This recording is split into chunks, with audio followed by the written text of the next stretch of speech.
Hey guys, VaulSC here. Hope you're doing okay. Hope you're surviving this quarantine, this unusual time in our history.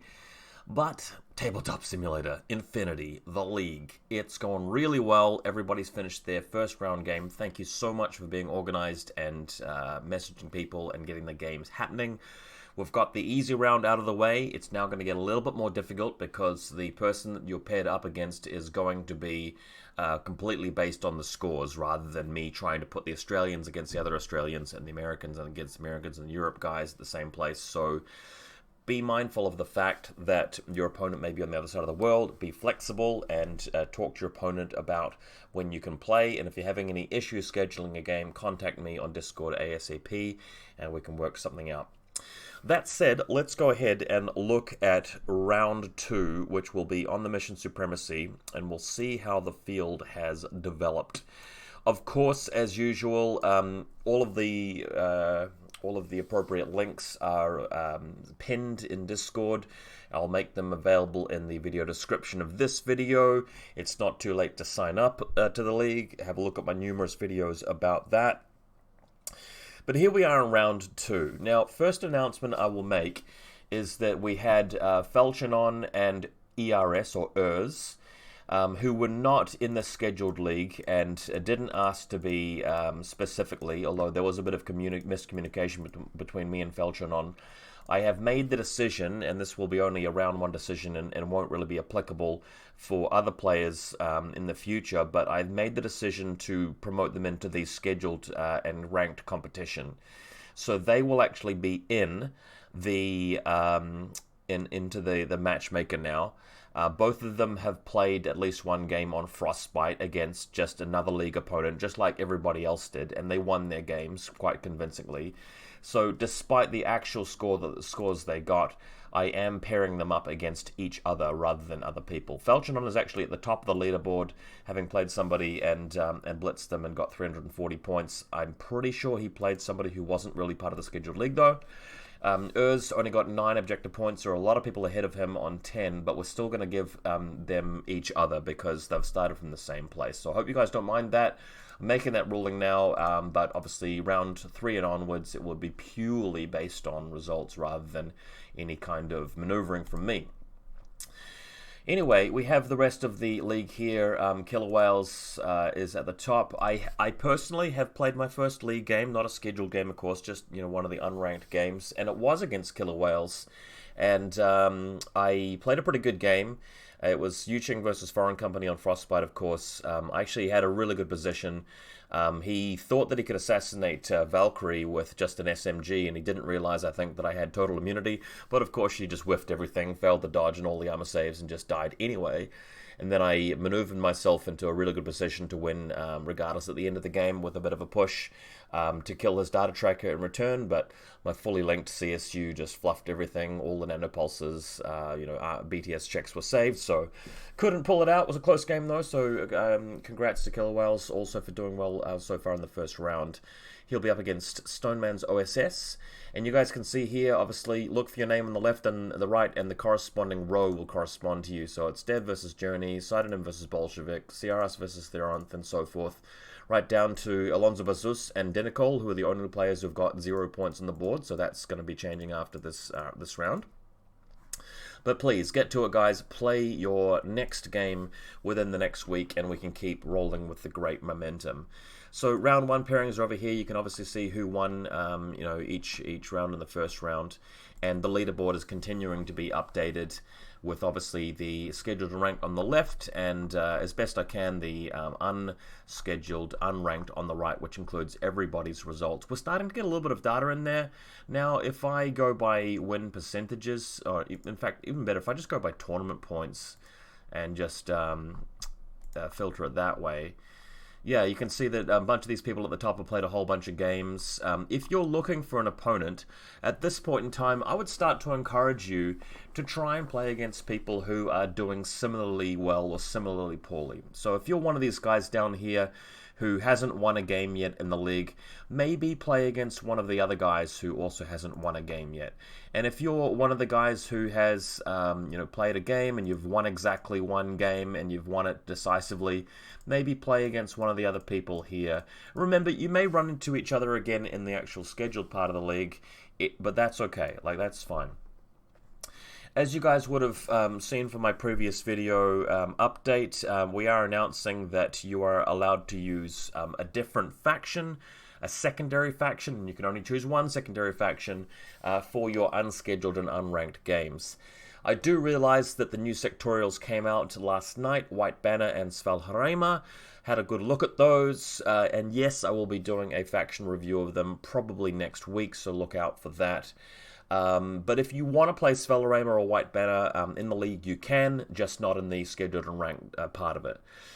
You've got your main faction, which you are representing. If you want to play, if you want to have a secondary faction for this this event, just clear it with your opponent. Your opponent has to agree to that, and then in the results match form, when you're filling it in, obviously down here where it says would you like to add any other notes, just write down if either of you used an alternate faction and say what that faction was, so I can try and keep track of who's using and representing what secondary faction. You do not have to submit a list if you're playing your secondary faction, and that may encourage a lot of people to use just lots of different lists. We're here for 5 weeks. We're going to be playing lots of games. People are going to get bored of playing the same 2 lists over and over again, so I do feel the need to open it up to that. Right, next round 2, is going to be on the mission Supremacy. I have created an official map that you must use if you're playing in the scheduled round. You can use it for any of your other games, but you are not restricted to that map for the unscheduled, unranked games. You can play on other maps and missions if you want to. To get that map, you either go into Discord and go to infiNity map bags and find this one here, the next round map, the Supremacy bag. Or, alternatively, you can click the link in the video description and go to my workshop here, where I should have the workshop, if I just find it for you. My workshop files, it's this one, infiNity TTS League Round 2. And if you've subscribed to that, then you can go into Tabletop Simulator and it will be available to you in the workshop when you start the game. So if I click on this now, it's going to load up Round 2 Supremacy. This is on the most recent version of the mod at the time, but it's constantly being updated with new little features like a new dice roller and new bits and pieces there. So in this mod, I have placed this grey bag in the room which says 115 set TTS League Round 2 Supremacy, which is the bag. You can actually right click it and save it, and then if you happen to load up a different room with a different set of updates, you can just import the bag, drop it into this little stage area, and it will make the map up for you. So if you guys haven't seen already, we've got a bit of a new table now. Obviously the groups are controlled by left clicking, right clicking. I did say that one small feature I kind of like is being able to see how many orders your opponent started with, rather than getting down to like 7 and 1 and not remembering how big their group 2 was. You can always ask your opponent, it's not too big a deal. Obviously these things are pretty cool because you can drag out prone markers, which is really handy. The dice roll has changed a little bit, so what you want to do is, so long as your dice is in the middle here on this grey dice icon, you can click this button and it will roll the dice, and it will roll the number indicated there. So if I only want to roll 1, I'll click that, it'll bring out a dice, it'll do that. Cool, I rolled a 1, it'll capture that. I'll click clear. If I need to do burst 5 HMG, I'm going to click 5. We've got 5 dice now. It's going to give me a result over here. This print on, print off thing, that's what will show it up in the chat. So you want print on at all times if you're gaming, because we always go by what shows up in the actual chat window on the left rather than the physical face on the die out here, because sometimes it comes up as the wrong result. Of course, don't forget that if you want to, you can still go into faction dice, grab your favorite dice. So I've got Ariadne here, and if I place that in the middle, then it's just going to roll Ariadne dice, which is cool. As for the table itself, this is a very Operation Ice Storm themed table with the classic cardboard Corvus Belli terrain, but I've added a fair bit of detail in there as well, so we can have a look through it. If I just grab an HVT to show the size and everything. This aircraft here, this 40K Valkyrie or whatever it is, I've actually resized the collider so you can pick up your model and actually hover it through it, except for one very small square. Basically, I've copy-pasted the collision boundaries of this cube into the middle of the Valkyrie. That's why there seems to be a cube in there to move around. But of course, you're not allowed to move and clip into it too far anyway. What you want to do is just move your model up here, make sure it's touching. Your opponent can see that it's touching the wing, and you've got cover there shooting out down this little fire lane here. All right. Of course, you can go prone behind this landing square area. So this table side here has got this nice little area to hide prone troops behind. You can sneak up along the side as well. Of course, drop troopers could just land here, but they are not going to be prone when they drop, so they'll be visible. I feel like I've given both sides plenty of deployment area, but not too much, so they're not completely indomitable on defense. Obviously, there's a bit of raised stuff in the middle, so with long fire lanes, yes, there are some really long ones. Like if you put a sniper here, down that side, that's a pretty long lane. Again, this side as well, again, right through here, really long lane through here. There's a fair bit through the middle, but I want it to be such that if you commit a sniper or a missile launcher to one of those lanes, it's not going to be able to see much else on the other side of the table. So there's a good chance it may do nothing for the entire game if your opponent just ignores it and has other stuff that can attack from elsewhere. But I'll leave you guys to make up your own strategies with this. Again, collision has been reduced wherever possible with some of these billboards and so forth. You should be able to slide you guys underneath them. You might not be able to move a tag through this point, but that's just too bad for tags. This thing here, you're not meant to really be able to land on it or anything like that. Same with this. We've made it so you can kind of move your model underneath it and in there, but you may need to nudge it into the corner once you get to that point.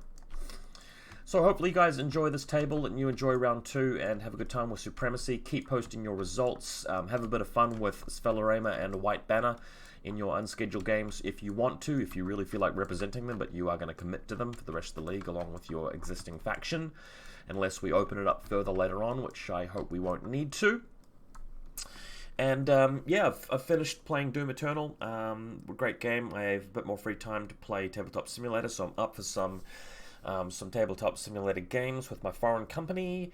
Foreign company are a bit of a handicap, second worst sectorial in the game, so I might crank some Morats or some Aleph or just some other thing other than foreign company, maybe Akari. And yeah, hopefully I have a good time with it. Hope you guys are surviving, and let me know how you're finding the league.